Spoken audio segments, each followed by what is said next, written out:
নমস্কার, আপনারা দেখছেন লামডিং টাইমস। আজ লামডিং রেল স্টেশনে বৃহৎ পরিমাণে নিষিদ্ধ ড্রাগস ট্যাবলেট জব্দ হয়েছে।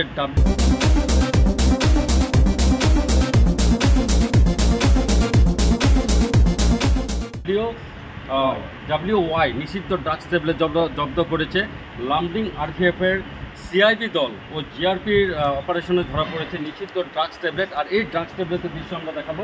প্রথমে আমি এই ব্যাগ দেখাবো। এই ব্যাগগুলোর মধ্যে এই ড্রাগস ট্যাবলেটগুলো ছিল। বিজি এক্সপ্রেস থেকে জব্দ হয়েছে এই ট্যাবলেটগুলো। আপনারা দেখতে পাচ্ছেন এই ট্যাবলেট, যে ট্যাবলেটের বাজার মূল্য প্রায় 3 থেকে 5 লাখ টাকা হবে।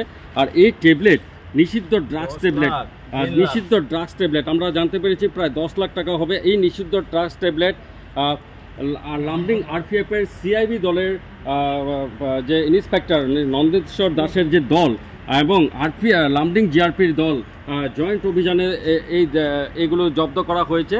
আমি আবারও বলছি যে বিজি এক্সপ্রেস ট্রেন, নামুনিমোয়া বিজি এক্সপ্রেস ট্রেনটা মোরানি থেকে গুয়াহাটি যাওয়ার পথে লামডিং স্টেশনে জব্দ হয়েছে। একটা কথা বলতে হবে যে লামডিং আরপিএফের সিআইবি দল কিন্তু বেশ কিছুদিন ধরে বৃহৎ পরিমাণের নিষিদ্ধ সামগ্রী জব্দ করতে সক্ষম হয়েছে লামডিং রেল স্টেশন থেকে। আর আবারও দেখা গেছে লামডিং রেল স্টেশনে বৃহৎ পরিমাণে নিষিদ্ধ drugs tablet WY drugs tablet জব্দ হয়েছে। আমি আবারও এই দৃশ্য দেখাবো। ক্যামেরা পার্সনকে অনুরোধ করবো এই দৃশ্য দেখানোর জন্য। আমি আবারও বলছি দৃশ্য দেখানোর জন্য।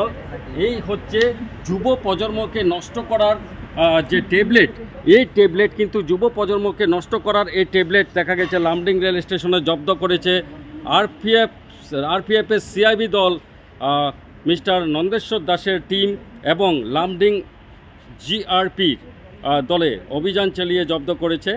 আর লামডিং বিজি এক্সপ্রেস ট্রেন থেকে জব্দ করা হয়েছে এইগুলো। সুতরাং আমরা ধন্যবাদ দেব লামডিংয়ের সিআইবি দল, আরপিএফের সিআইবি দল এবং জিআরপি লামডিংকে। ভিডিওটা লাইক, কমেন্ট, শেয়ার করবেন, সকলের কাছে পৌঁছে দেবেন, যাতে এই ধরনের নিষিদ্ধ সামগ্রী যাতে ভবিষ্যতে কেউ রেল যোগে সরবরাহ করতে না পারে। আর তার জন্য কিন্তু আরও কড়া ব্যবস্থা করতে হবে। লামডিং টাইমস চেষ্টা করছে সমগ্র দিকগুলো তুলে দেওয়ার জন্য। ভিডিওটা লাইক, কমেন্ট, শেয়ার করবেন। ধন্যবাদ।